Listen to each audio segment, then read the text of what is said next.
recognize first Mr. Frank Ackerman. He is a senior economist from the Stockholm Environmental Institute at Tufts University. We welcome you, sir.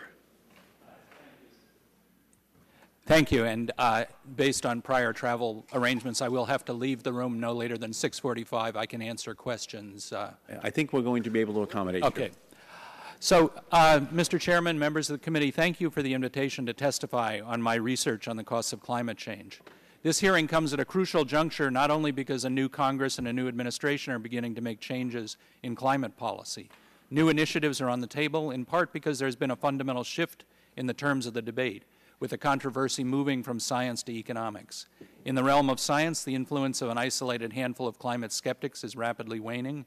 The world's scientists have never been so unanimous and so ominous in their warnings of future hazards. But while the climate science debate is approaching closure, the climate economics debate is still wide opening. Climate change is happening. It is threatening our future well-being.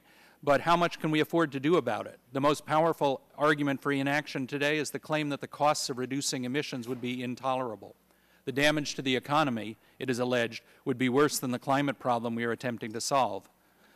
Other witnesses have addressed the costs of climate policy. My testimony addresses the other side of the coin, the costs of inaction. Dr. Cohen mentioned this briefly in his remarks in the last panel. When it comes to climate change today, there's no longer any choice of avoiding all costs. The status quo is no longer an option. That is, the costs of climate change are not a discretionary purchase, like choosing whether to buy a new car this year or wait another year. It's more like a homeowner deciding whether it's time to repair the ever-widening cracks in the foundation of a house. The longer you wait, the more expensive it will be. Wait long enough, and it may become impossible to save the house. My research shows that for the United States as a whole, even a partial accounting of the costs of inaction is well above 1% of GDP, rising steadily in dollars and as a percentage over time. For some parts of the country, such as Florida, a similar partial accounting of the costs of inaction in another study we did reaches 5% of state income within this century. For particularly vulnerable parts of the world, such as the islands of the Caribbean, the costs will be disastrously greater, with one likely consequence being a much increased flow of refugees out of that region. Damages that will result from inaction include, but are not limited to, the impacts of increasingly severe hurricanes, more coastal property at risk from rising sea level and storm surges, increased energy costs for air conditioning as temperatures rise, growing scarcity and rising costs for water, losses in agriculture to hotter and drier conditions, and losses of tourism revenue as weather conditions worsen. My written testimony details these and has references to the detailed studies from which they are taken. Rather than try to walk you through any of those calculations, I'd like to take a minute to talk about what some of my newer research implies about an issue that came up in the last panel about competitiveness. I've been looking at the question of China's trade and its carbon intensity, and the remarkable fact is that China does not have a comparative advantage in carbon-intensive goods. China's imports are as carbon-intensive as its imports and as its exports, in a sense more. China has a comparative advantage in low-cost labor, and they export things that are based on low-cost labor, which are not the carbon-intensive products in the world economy.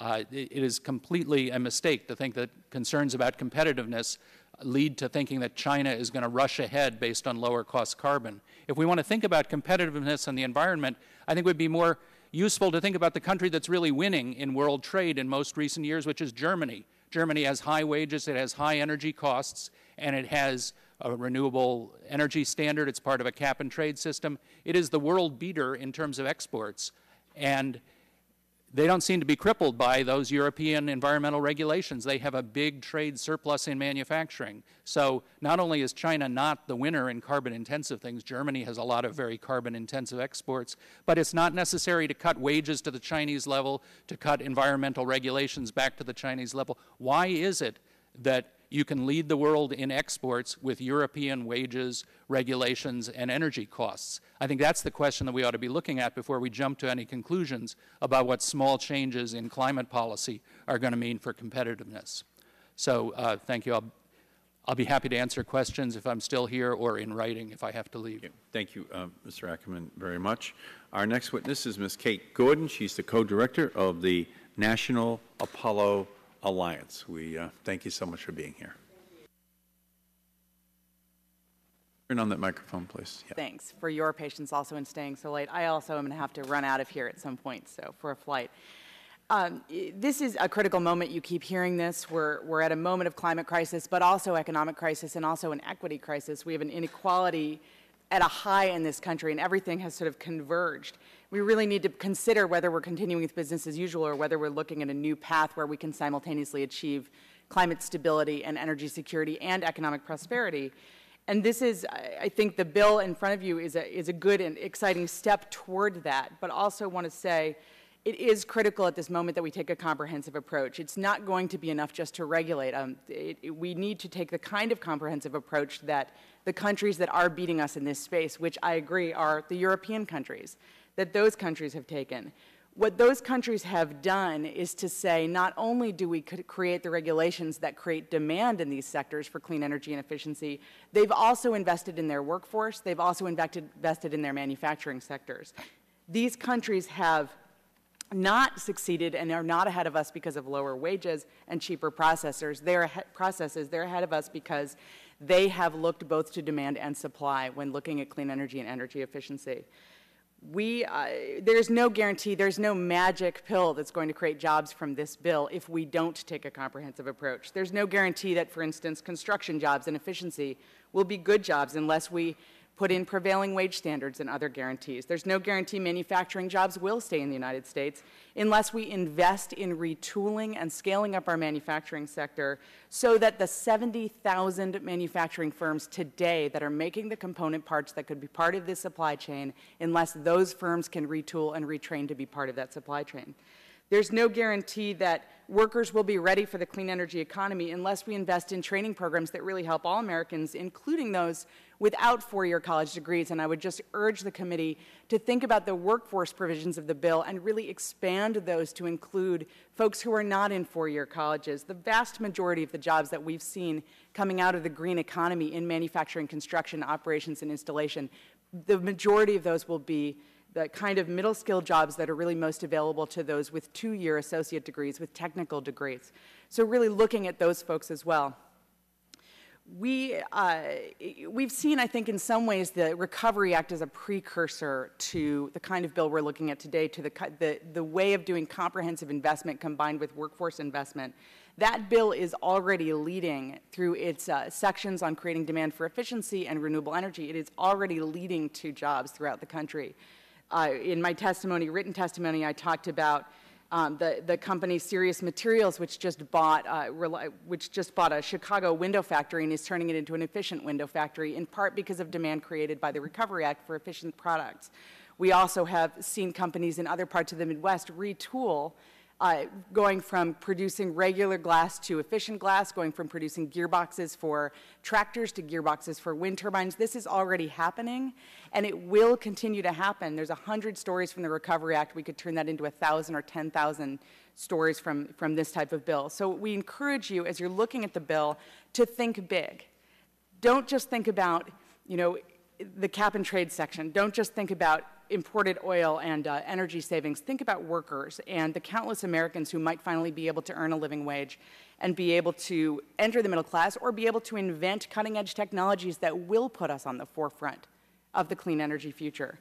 We have, as a country, always come out of crisis stronger and come out of crisis with new innovations and new leadership, and we can do that again. And I just encourage you to look beyond the individual pieces of this bill to where we want to go as a country and how we want to be competitive. Thank you. Thank you, Ms. Gordon, very much. Our next witness, Denise Bode, is the CEO of the American Wind Energy Association. Welcome back. Thank you, Mr. Markey. We look forward to your testimony. Thank you very much. I'd like to start off by thanking you all for drafting the American Clean Energy Security Act. It's an important step forward. In my testimony, I'll focus on all aspects of it, but my oral testimony, I want to focus on the wind industry's top priority, and that is early passage of the Renewable Electricity Standard and what it means to jobs, good manufacturing jobs, as well as electric generation jobs in the United States. short-term extensions of the Renewable Energy Production Credit, the PTC, have helped keep wind energy companies competitive with traditional forms of energy. But the short-term extensions have created planning and investment uncertainty. The booms and busts, the extension and the lack of extension have created uncertainty for new development of wind generation businesses, and most especially for the build-out of brand-new manufacturing base in the U.S. By eliminating this uncertainty, a national renewable electric standard would provide the long-term commitment to manufacturers and developers alike to invest billions of dollars in the American worker that will be around forever in an industry where the source of fuel is infinite. This business certainty will help quickly deploy renewable energy sources in the short term to help achieve stronger emission reductions in the future at a lower cost. If you thought last year's historic high for wind, contributing 42% of new generation capacity in the U.S., just wait to what you will see with the lasting commitment to renewables.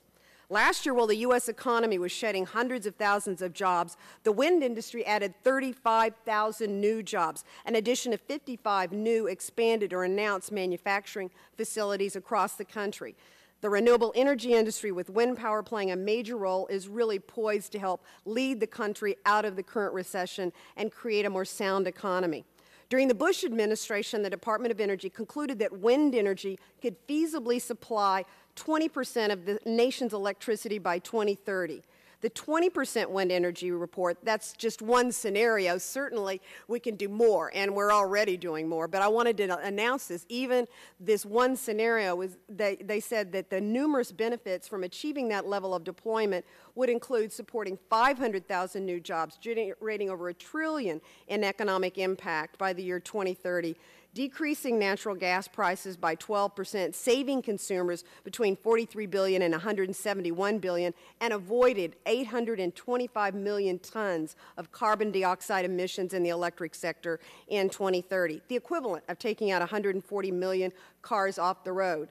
Unfortunately, though, the United States is at a competitive disadvantage compared to the 37 countries around the world that have national renewable electric energy requirements, including China and India, which have mandatory requirements. The importance and benefits of a national RES are unbelievable, because we stand at a critical crossroads as we determine how to promote job growth, building back a new economy of jobs that will be there forever. In addition to keeping our nation competitive with other countries, there are many other benefits. Numerous studies conclude that a national RES would save consumers money as renewable energy sources displace fossil fuel and avoid the volatility of fossil fuel prices. An excellent real-world example that I was involved in as the chairman of the State Commission in Oklahoma was the renewable electricity development that brought down costs to consumers is the experience of Oklahoma Gas and Electric. The entire cost of Oklahoma Gas and Electric's Centennial Wind Project in Oklahoma was entirely offset by the natural gas fuel savings in 2007 alone, saving consumers in Arkansas and Oklahoma money. And that is a state that clearly can benefit. A national RES would create jobs. Of course, you know, the 46 states with power plants and manufacturing facilities. Job growth is already expanding in every region of the country. A national RES will also bring benefits to all areas. The Energy Information Administration had found that the southeastern United States would be a net renewable energy exporter through 2019 under a national RES. Because a variety of resources are eligible for RES compliance, all regions of the country will be able to utilize other abundant renewable resources besides wind to meet the requirements. Further wind energy projects exist in 35 states already. Whereas other fuels are shipped by rails, pipelines, and national RES would promote the shipment of wind via transmission lines and allow utilities to purchase renewable energy credits from windiest regions. It's a down payment, too, on the greenhouse gas emissions, and I know I'm up against my deadline, and I know you'll pound that, but I want to tell you one more thing. What's really critical here is a study just came out within the last month that said in Europe alone, the wind generation that was added has avoided 7% of the greenhouse emissions from electric generation that would have been there before. So it is an immediate impact on removing carbon right now. Thank you very much for my opportunity. Thank you, Ms. Bode. Our next witness is Mr. David Manning. He is the Vice President for External Affairs at National Grid, where he is responsible for federal issues and relations. He has also served as the President of the Canadian Association of Petroleum Producers. So we welcome you, sir. Whenever you're ready, please begin. Thank you very much, Mr. Chairman. As you know, I may be the only one here that was on the rigs in the high Arctic and also a delegate to Kyoto. So just quickly, thank you, Mr. Chairman, Ranking Member Upton, and members of the committee. National Grid is a very large natural gas and electricity provider in the Northeast. We work from New York to New Hampshire. We serve about 15 million people. I'm here to speak very specifically, however, sir, on the analysis which is available to us to explain the economic benefits of energy efficiency investment. A couple of years ago at the World Economic Forum, there was great debate over whether or not we can do climate change, whether or not we can drive energy efficiency without bankrupting the economy, and we heard a lot about that this evening in terms of the cost of action. There was a lack of substantive evidence, and a group pulled together, including ourselves, Shell, DTE, Honeywell, Environmental Defense, the NRDC, the Natural Resources Defense Council, and we all partnered with McKinsey and produced a study. It took over a year in production, and it analyzed all of the various means open to us in terms of investing in energy efficiency technologies. It was vetted by MIT, Princeton, Texas, A&M, UC Davis, and if you look at nothing else, I have attached to my written testimony what I call the McKinsey curve.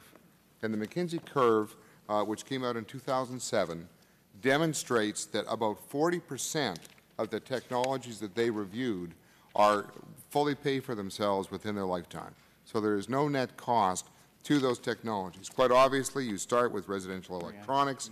We know that computers can be much more effective, much more efficient. Residential lighting, and as you work through, you then go into vehicles, you go into fuel and intensity of carbon fuels. So we have a pretty thorough analysis setting out all the various opportunities, and it's to drive a significant shift in capital investment away from less efficient, more emitting technologies and driving us to more cost-effective solutions. It assumed no technological breakthroughs. 80% of the options reviewed relied on proven technology. The balance were considered high potential.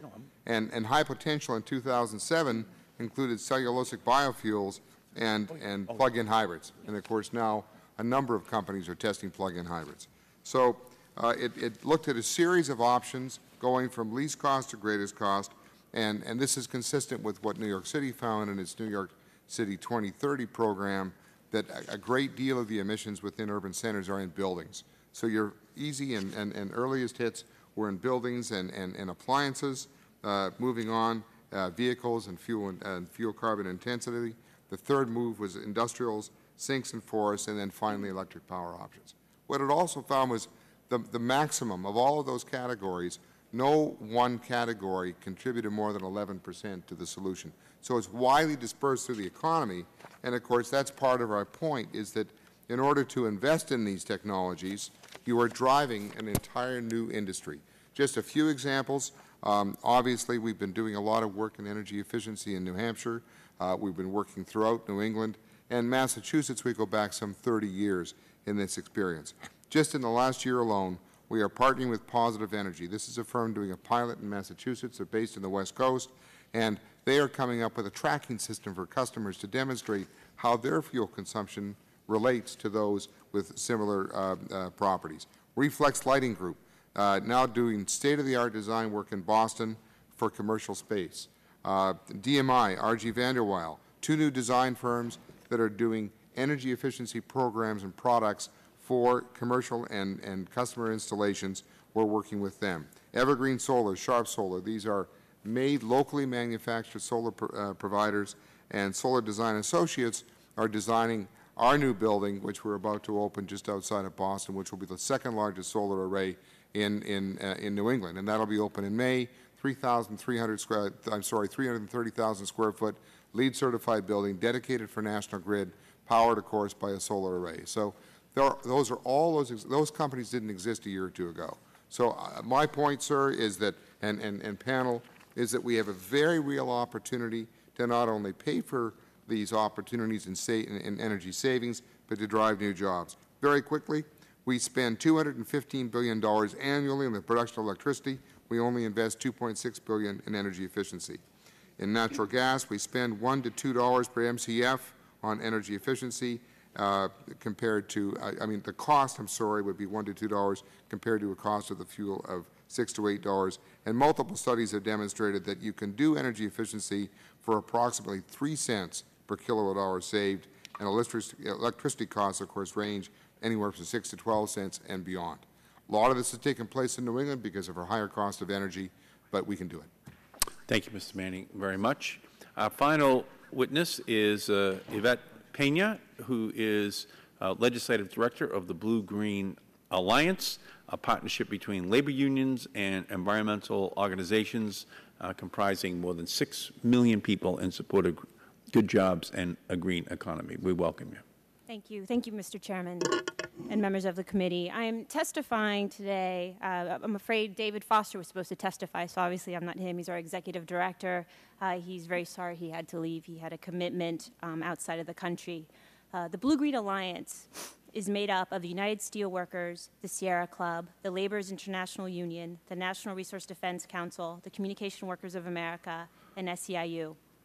This collaboration of labor unions and environmental organizations is based on our common goal to build a clean energy economy, an economy that both creates good green union jobs and combats global warming. Several weeks ago, in response to the deepening economic and climate crisis, the Blue-Green Alliance put forward a policy statement on climate change, the first such statement issued jointly by both labor unions and environmental organizations. The policy statement stressed the importance of including targets that rely on the best scientific evidence in an economy-wide cap-and-trade system that contains mechanisms to prevent job loss in globally competitive, energy-intensive industries. And above all, the statement made clear that comprehensive climate change legislation should focus on the creation and retention of millions of family-sustaining green jobs. I've submitted a copy of our policy statement for the record following my written testimony. Solving global warming will not be the economic calamity that some are predicting. Done right, the transition to a green economy will be the most important economic development tool of the 21st century. The American Recovery and Reinvestment Act of 2009 took the first step in that direction with a meaningful down payment on investment in the green economy. But this down payment could be wasted if we don't continue to make the large-scale investments that are necessary to transition the nation into a clean energy economy. Policies such as a strong renewable electricity standard, which is included in the draft bill, are essential in creating a regulatory framework that supports renewable energy, energy efficiency, and new transmission as they provide important market signals that will attract private investment at the scale necessary to put Americans back to work. A study released by the Blue-Green Alliance and the Renewable Energy Policy Project of Component Manufacturing in the Renewable Energy Industry found that 850,000 manufacturing jobs could be created with $160 billion of investments in manufacturing. New wind turbine equipment plants have also been built in communities across the country, including North and South Dakota, Minnesota, Iowa, Pennsylvania, Oklahoma, Colorado, Arkansas, New York, North Carolina, and other places directly employing thousands of workers.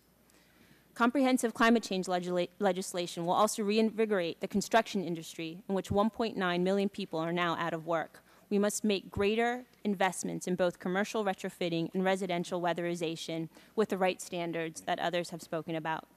Such energy savings can be put to use to finance a high-wage, high-road weatherization industry where livable wages are paid, health care is provided, and essential career and apprenticeship job training opportunities are made available to communities across America. As members of the committee are fully aware, global warming is a global problem. U.S. climate change legislation must not create perverse incentives for energy-intensive industries to close their U.S. facilities because of rising energy costs and relocate them to countries that do not take effective action to curb emissions. Nor should energy-intensive industries be left vulnerable to imports from countries that do not price carbon in energy-intensive products. In either case, Americans lose jobs and global warming emissions increase. Among the mechanisms available to resolve the international competitive issue are allowance allocations to energy-intensive industries, border adjustment mechanisms, and globally measurable and enforceable sectoral agreements within the framework of an international treaty. We are confident that this committee can craft the appropriate combination of these mechanisms to ensure that our domestic manufacturing industries remain both competitive and play their critical role in reducing their own emissions. Global warming is already destroying the livelihood of workers everywhere. Doing nothing is not an option. Before us are critical choices and decisions. Will we build a clean energy economy and put America's factory and construction workers back on the job? Will we advocate a new development model for developing countries that emphasizes consumption in their economies instead of unsustainable trade deficits in ours? Will we look back a year from now and say that we stood up for our country, our climate, and all humanity when it mattered? Your choices will decide which path we go down as a nation. I believe that with the vision that has been laid out in the draft legislation, you have already taken steps down the right path for our workers and for our environment. The Blue-Green Alliance and its partner organizations look forward to working with members of the committee as you continue to work on this critical piece of legislation. Thank you. Thank you, Ms. Pena, very much.